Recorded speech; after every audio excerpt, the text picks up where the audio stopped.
안녕하세요. 닥터 Y입니다.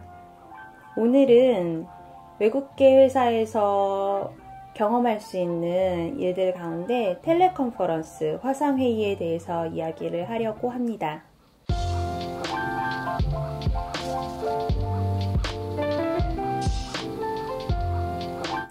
사실은 어저께 한번 이거를 만들었었는데요. 좀 미흡한 부분, 아쉬운 부분, 부족한 부분 이런 것들이 있어서 재촬영을 하게 되었어요.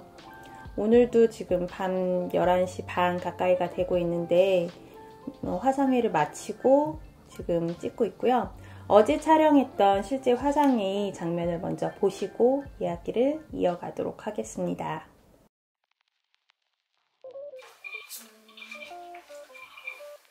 안녕하세요. 저는 지금 텔레컨퍼런스를 하려고 기다리고 있습니다. 원래 지금 시각은 밤 10시 11분.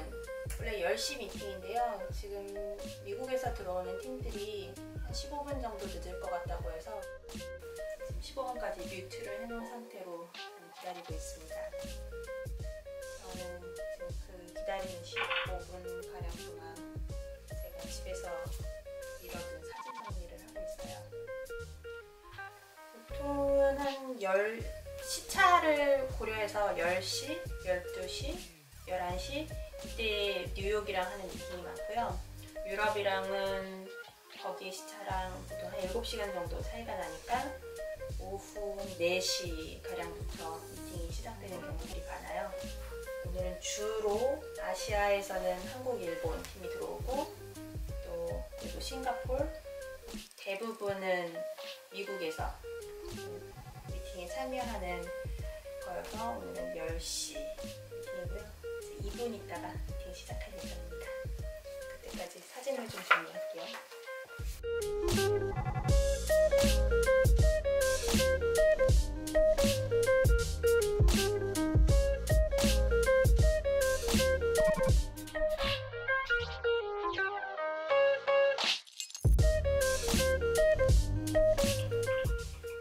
아이패드로 들어왔는데요. 지금 14분이거든요.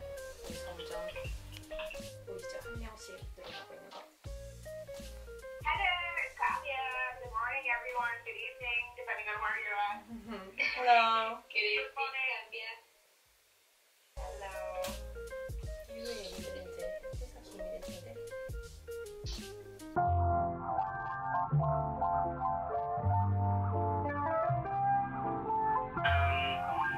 Putting something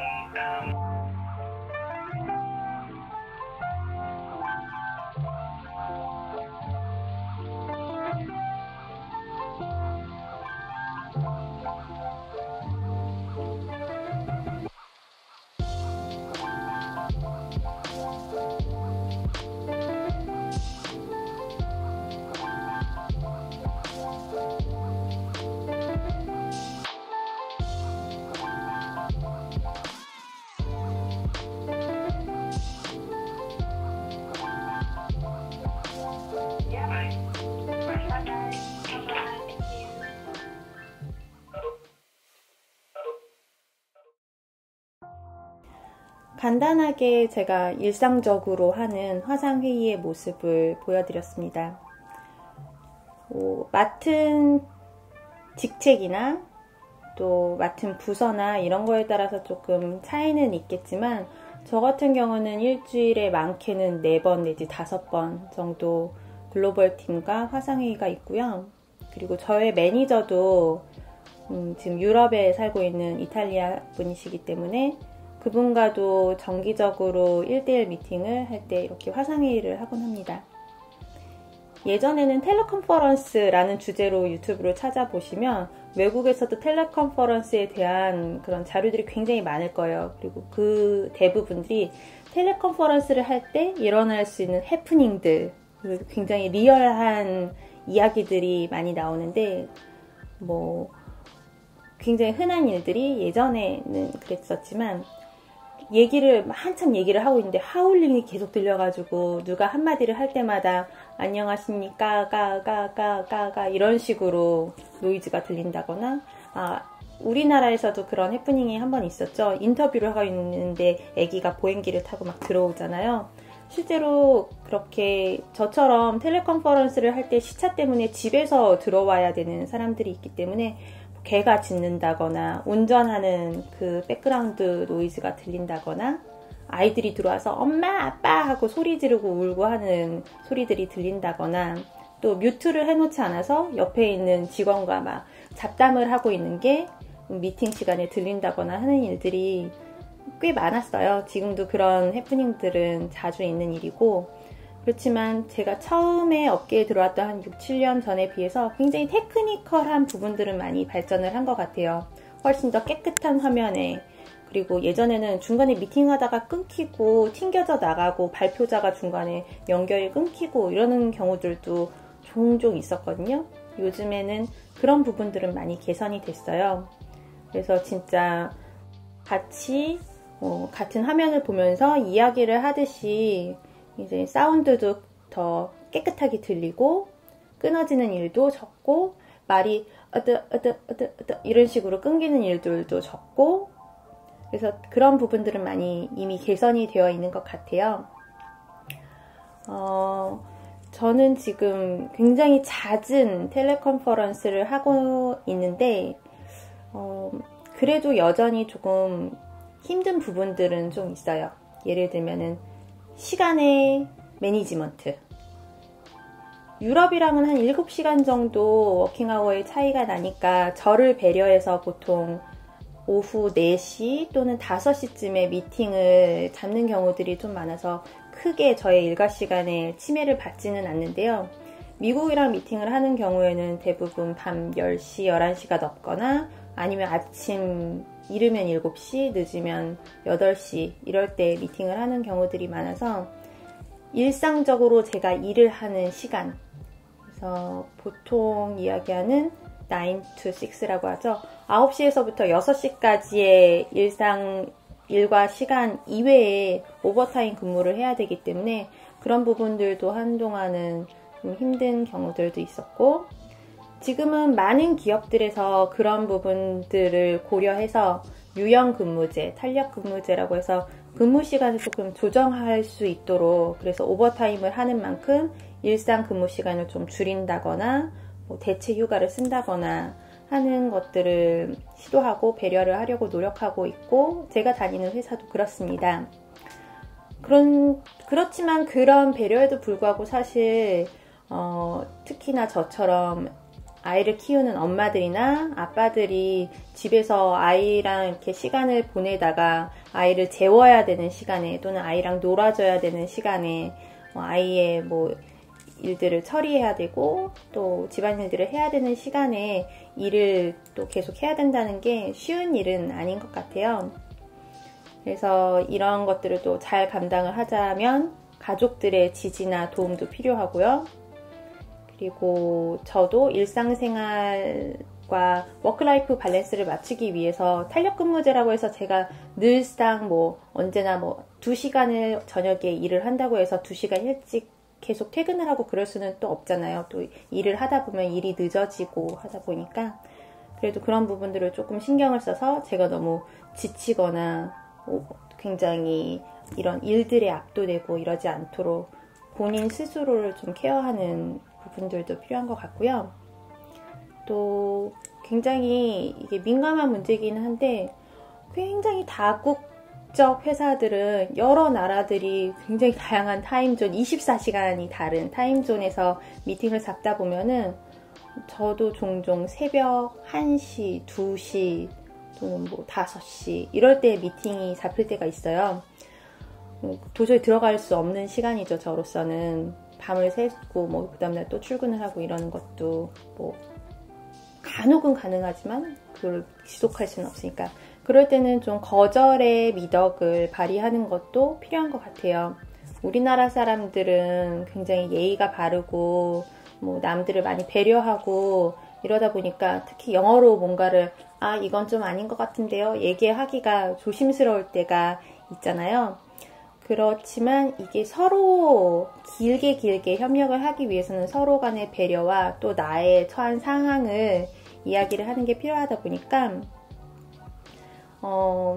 때로는 나는 이 시간이 우리나라 시간으로는 새벽 2시여서 참석을 할 수가 없어. 미팅 미닛을 주면 내가 팔로우업을 할게. 혹은 다음번에는 미팅 시간을 조금 조절할 수 있으면 좋을 것 같아 라고 먼저 제시를 해주면 또 그거를 초대하는 입장에서도 이런 부분들이 애로사항이 있구나.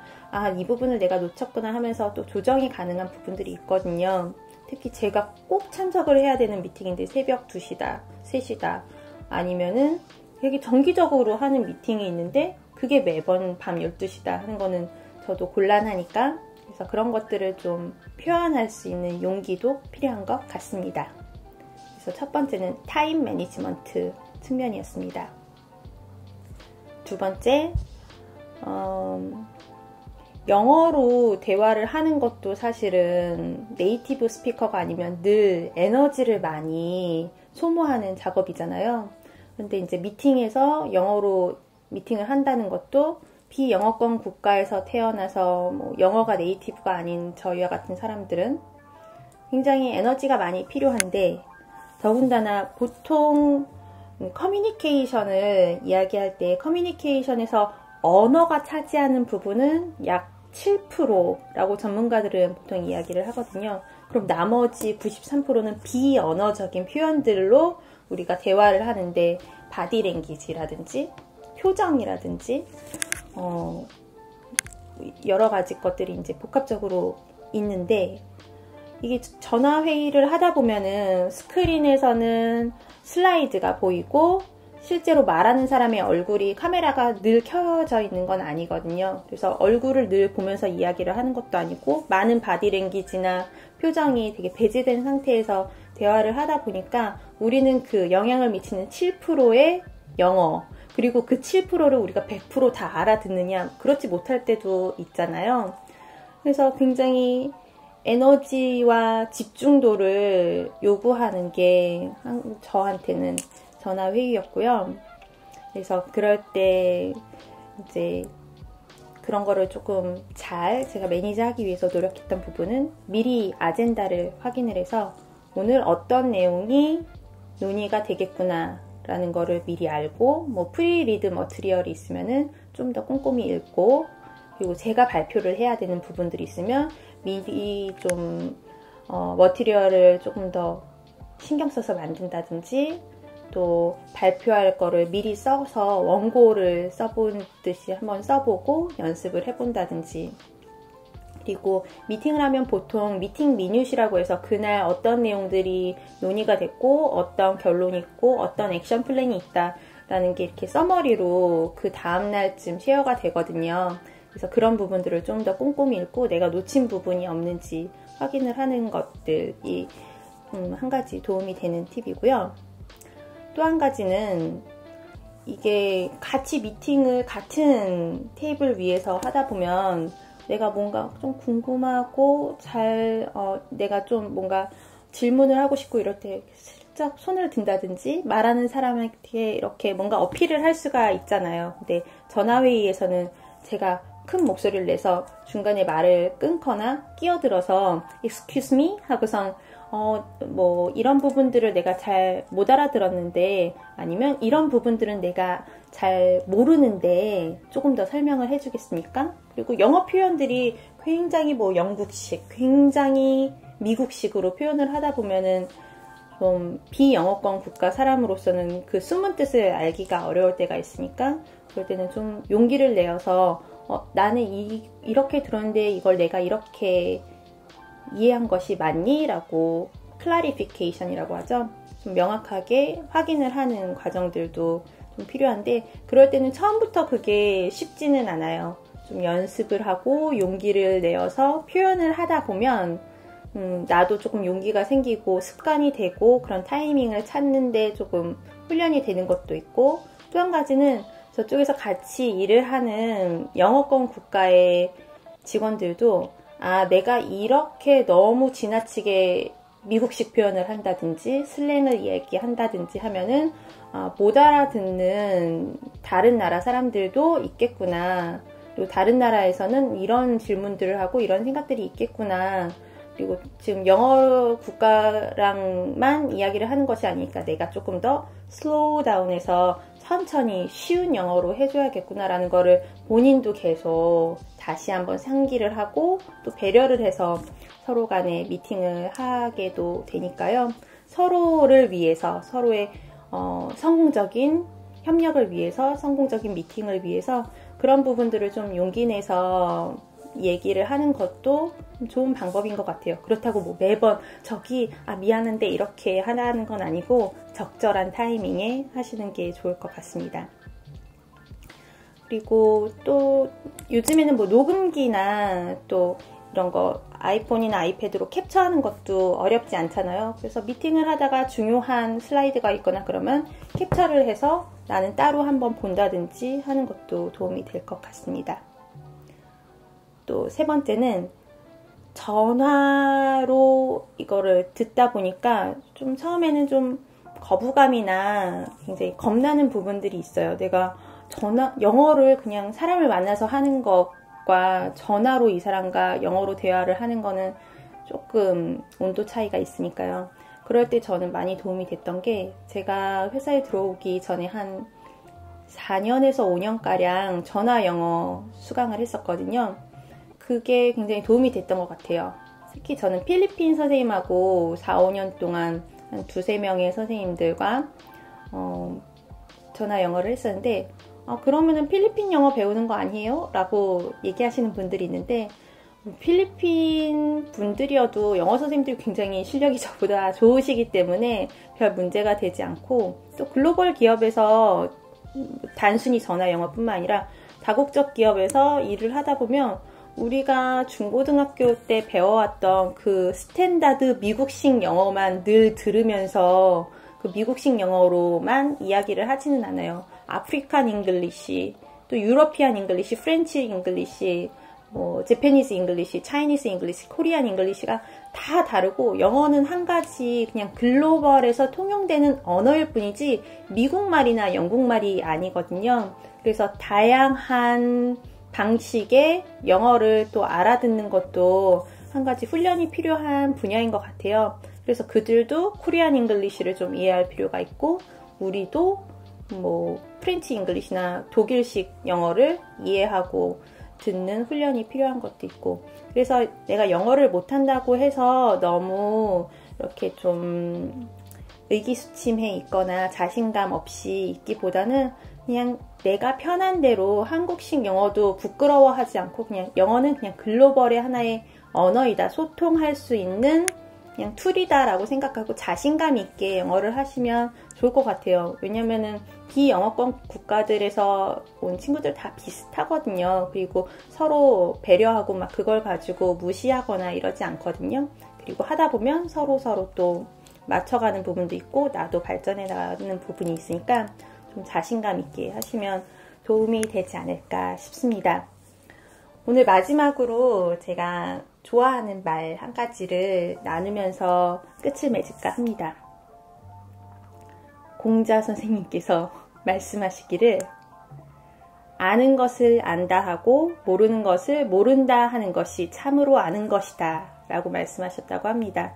제가 굉장히 좋아하는 말인데요. 모를 때는 그리고 잘 못 알아들었을 때는 모르는 부분이 있는 것에 대해서 부끄러워하지 않고 모른다고 이야기를 하고 또 내가 아는 것이 있을 때는 또 영어를 어렵다고 해서 표현하지 않고 그냥 가만히 있기보다는 아는 부분은 또 충분히 안다고 이야기를 하는 것이 정말 아는 것 그리고 남들이 봤을 때도 저 사람은 정말 액티브하게 미팅에 임하고 있구나. 저 사람은 정말 모르는 게 있으면 클래리피케이션을 할 줄 알고 아는 부분에 대해서는 적극적으로 설명하려고 노력하는 사람이구나 라는 것도 하나의 우리가 받을 수 있는 어떤 레코그니션이라고 하거든요. 그래서 평가, 우리가 잘 받을 수 있는 인정 받을 수 있는 부분이니까요. 좀 더 그런 부분들에 대해서 자신감을 갖는 것 영어에 대해서 두려움을 갖지 않는 것 그리고 전화 영어 또는 뭐 화상회의에서 있을 수 있는 여러 가지 한계들을 나름대로 적응해 나가고 최선의 방법을 찾아 나가는 것, 이런 부분들이 도움이 되시기를 바랍니다. 오늘은 여기까지 하겠습니다. 향후에 외국계 기업에 취직을 하거나 어떻게 일을 배워나가야 하는지에 대해서 또 뭐 어떤 부분에 대해서든지 궁금한 부분이 있으시면 댓글로 남겨주세요. 제가 확인을 하고 도움 드릴 수 있는 부분이 있으면 또 도움 드릴 수 있도록 노력해 보겠습니다. 감사합니다.